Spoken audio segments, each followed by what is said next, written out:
Excuse me, আমার একটা room লাগবে। হ্যাঁ হবে তো, কিন্তু ওনাকে দেখে তো মনে হচ্ছে উনি স্কুল বা কলেজের স্টুডেন্ট।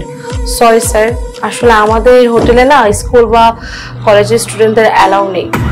আচ্ছা তাই নাকি? সমস্যা নাই, রুম কিভাবে ম্যানেজ করতে হয় আমার খুব ভালো করে জানা আছে।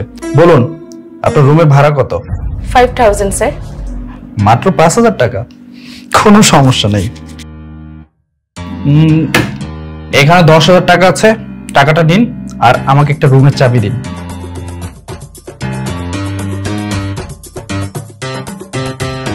স্যার এই যে চাবি, 204 নম্বর রুম।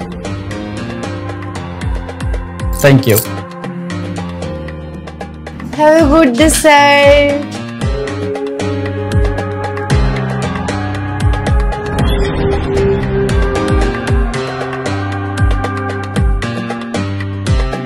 এটা খুলে ফেলো না, খুলে ফেলো।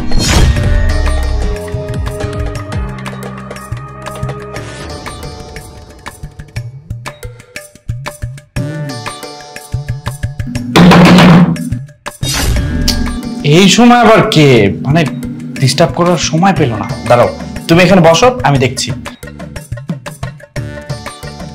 কি ব্যাপার, কি চাই? আসসালামু আলাইকুম sir, this is Jahid Ashik. Sir আমি হোটেলের ম্যানেজার। হ্যাঁ, তো আমি কি করব? স্যার আপনি হচ্ছেন আমাদের এখানে গেস্ট, যদি কখনো কিছু প্রয়োজন হয় স্যার আপনি আমাকে বলতে পারেন। থ্যাংক ইউ সো মাচ, আমার কিছু লাগবে না। Okay sir, thank you so much. Abir তাড়াতাড়ি আসো না, আমার তো বাসায় যেতে হবে। আসি, আমার কিছু চাই না, থ্যাংক ইউ। কণ্ঠটা স্যার, ভিতরে কি আছে? ভিতরে আমার বউ। কি সমস্যা? ভয়েসটা খুব পরিচিত মনে হচ্ছে। Sir if you don't mind আমি একটু ভিতরে আসতে পারি? এই ফাজলাম কথাবার্তা বলছেন নাকি? হ্যাঁ, আপনি ভিতরে আসবেন মানে ভিতরে আসা যাবে না। ফাজলাম করছেন, চলুন। মানে কি? এই ভাই, শিমলা তুই এখানে কি করছিস? আসলে ভাইয়া আমি জানতাম না যে তুমি এই হোটেলে জব করো। ঠিক আছে তুমি? ভাইয়া ওর কলেজের সিনিয়র বড় ভাই আমি। কি হয়েছে জানেন? ও তো কলেজের মধ্যে মাথা ঘুরে পড়ে গিয়েছিল, তাই ওকে রেস্টের জন্য আমি এখানে নিয়ে আসছি। এই হোটেলটা আমার বড় ভাইয়ের। ভালো করেছ না বলেন? ঠিক আছে তুমি এবার বাসায় যেতে পারবা। ভাইয়া আমি আপনাকেই ফোন দিতাম। হ্যাঁ ভাইয়া, বড় ভাইয়া যা বলতেছে সব সত্যি বলতেছে।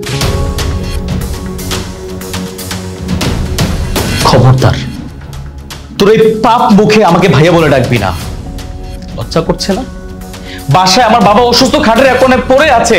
তুই একটাবার ভেবেছিস আমাদের সংসারটা কিভাবে চলছে? আমি দিনরাত 24 ঘন্টা কতটা পরিশ্রম করছি। তোর তো স্বপ্ন ছিল তুই কলেজে পড়বি, অনেক বড় হবি।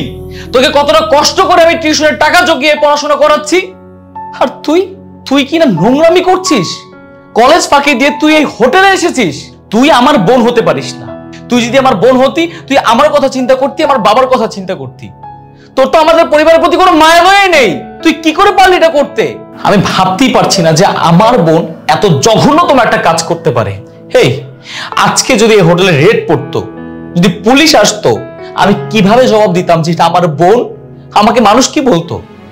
এই হোটেলের প্রতিটা স্টাফ জানে যে আমি আমার বোনকে কতটা ভালোবাসি, ওকে নিয়ে কতটা স্বপ্ন দেখছি।